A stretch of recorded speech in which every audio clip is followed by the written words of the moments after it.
Thank you so much for joining us on CGTN, Mr. Schutz. First of all, I want to get your response from the European Commission's decision on the electric vehicle imports from China. What do you think might be the impact after the tariff decision, both long-term and short-term?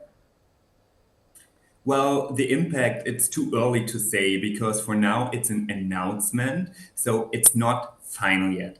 Our position was always clear. The German automotive industry was not in favor of the tariffs because we do not believe that tariffs are a good measurement to solve this conflict. The report that the European Union, the European Commission put out today made clear that there is topics we need to talk about, that there should be a conversation about it. But if we decide to really, use these tariffs, that might be the start of a trade conflict. And one thing is clear, trade conflicts only produce losers on both sides. There's never a winner in a trade conflict. So we think now that the fact and the figures are on the table, there should be constructive talks between the European Commission and China. The European Commission made, they said they invited the Chinese government to talk, to have a conversation about the findings to prevent the tariffs. And we believe that this offer of the European Commission to talk with China should be taken seriously. And we do hope that both partners will find a solution and will prevent the tariffs, because we do not believe that that is a good thing to happen. Also, when looking at the big challenges that we are facing together, there are global challenges like the climate crisis, and those global challenges need global partnerships. China and Europe need to work together on this, and trade conflict is everything else but what we need here. Mr. Schutz, Germany has invested heavily in the Chinese auto market. So I want to know, what has been the reaction from the automotive industry in Germany?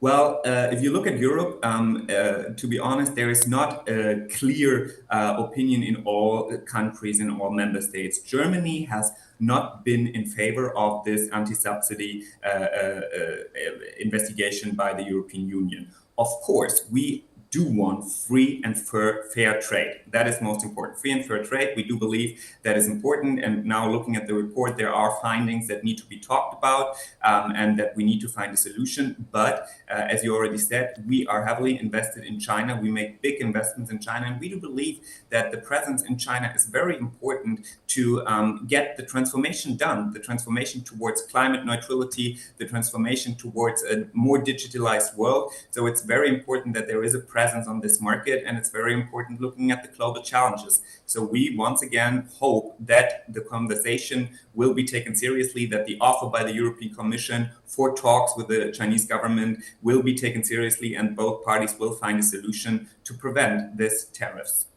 Well, China has expressed its grave concern and vowed all possible countermeasures.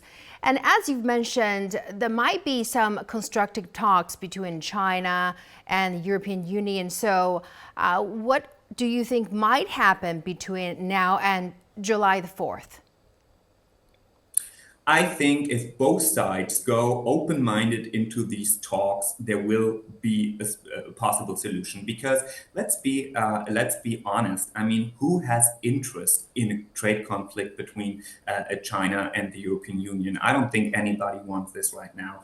I don't think a trade conflict will produce any winners. It will just produce losers. So yes, we had this anti-subsidy investigations, and the facts and figures do show that the extent and nature of subsidies in China are something, or are a challenge that we need to talk about. And this can be done. And I think if you have a critical, constructive talk, there will be solutions found. Solutions different from tariffs that make it possible that we both rely on fair and open trade. I think both sides will benefit from. China wants fair and open trade. The European Union wants fair and open trade. So both parties should sit together at a table and find a solution in favor of, also, as I mentioned before, looking at global challenges. There is the need for partnership, and we do not need another trade conflict. Exactly. Looking at global challenges, where do you see potentials of future opportunities in auto and auto-related industries between China and Germany?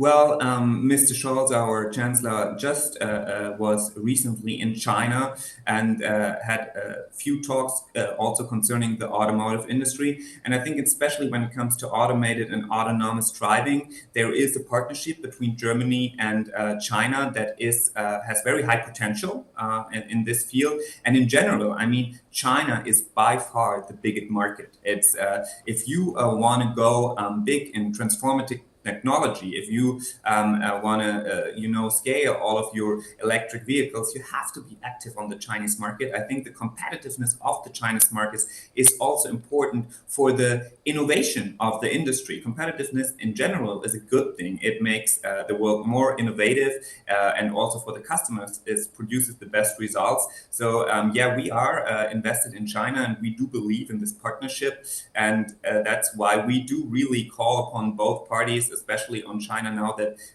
Europe reached out and said, let's have a talk, that will be taken seriously and that we can really prevent this and go on with a constructive partnership.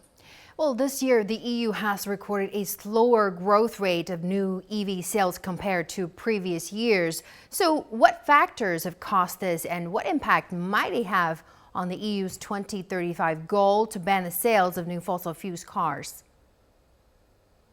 Well, those are two different discussions. Of course, yes, we had a little bit of a slowdown when it comes to the electric mobility in Europe. That has different reasons. I mean, in general, the economy is kind of slow right now, so that also has its effect on the market. Then there were kind of bonuses if you wanted to have an electric car that are not happening anymore. So customers are a little bit hesitating to invest, which also is related to the charging infrastructure that of course needs to be there if people need to accept electric mobility. So we need really, Europe needs to invest in charging infrastructure that people know that they can charge their car anytime, anywhere, any place. And I think in general, our investments, the investments of the German automotive industry are clearly and heavily funded in electric mobility. So we do believe that is the future, and its main part of the future towards climate neutrality. Looking at what you said about the fossil fuel,